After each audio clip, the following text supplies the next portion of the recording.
Good morning, everyone. It's Pierre, the Overview Property Inspection. I am conducting an inspection on a new build.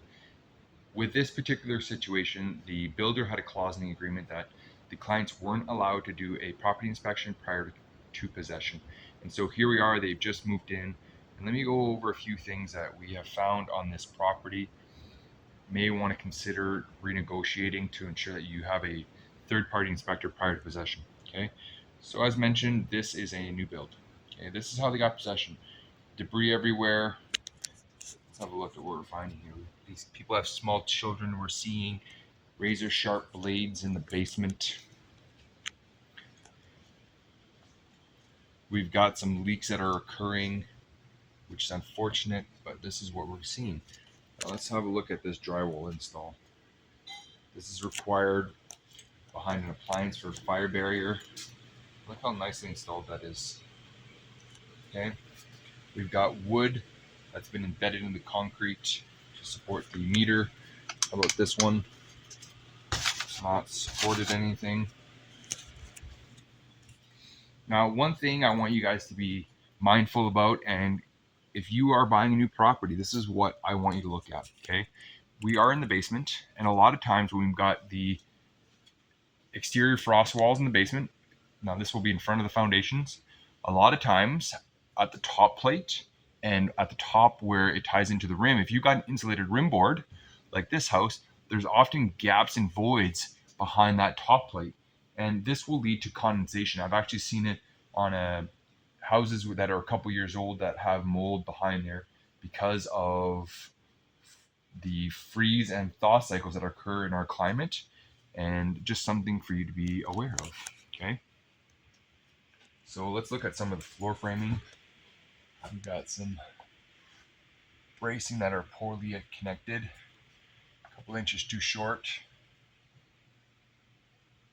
Cross bracing that's poorly attached.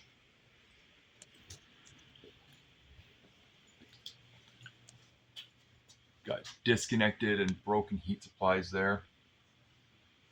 Now, another thing for you guys to be aware of is if we look at this beam here, this beam is continuous, okay? And so what happens is the house will settle. You're going to have a continuous drop in the floor, okay? Now, if we look at this beam, this runs the span of the house. But if we look here, we actually have a splice,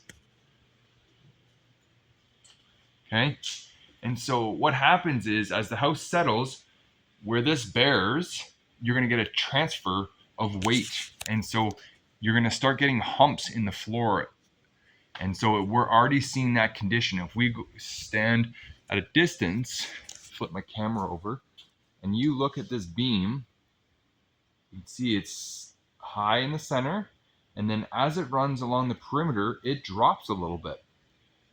Well, what do you think that's going to do to the point load? Okay, that point load is going to continue across all the way up. And so on the main floor, we've got a big hump in the floor. And then we also have a huge hump in the upstairs, in the second upstairs bedroom, I believe it was, or maybe in the bonus room. But if you are going to build a property, you may want to try to ensure that you have a continuous beam all the way across, not have splices in it. You will help minimize this condition. Not to mention, let's look how they connected this. Nice splices.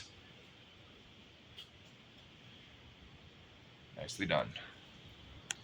Okay, this is another mind-blowing one. If we look at this 2x4s, so this is a normal 2x4, right there.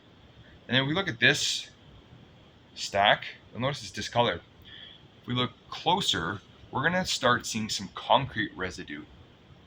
Okay, well, here's the thing. This lumber was actually used in the forming of either the driveways, sidewalks, or even the foundation. And what we do to ensure that the concrete doesn't stick to the lumber is we're either gonna put a release agent on the lumber so that the concrete doesn't bond, or we put diesel fuel. Yes, diesel is often used as a cheaper alternative. Well, when I'm smelling this lumber, there is a gnarly off-gassing. And so here you are buying a brand new property, thinking that there won't be any defects, and you've got off-gassing from either the release agent or the diesel fuel. That's a first for me. Now let's look at this connection point. We got to remember this was passed by the city. So where's the accountability? I'd be pretty upset if this was my new build. And one other thing to mention is a couple weeks back, we posted a picture showing that there was a dryer vent that wasn't even connected properly on the roof. They've forgotten to install a proper flashing or gooseneck, and so water was spilling into the home.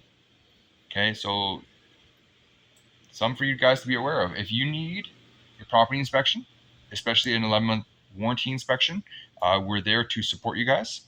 If you have any questions, feel free to reach out to Overview Property Inspection. We look forward to helping you guys, and enjoy the rest of your day.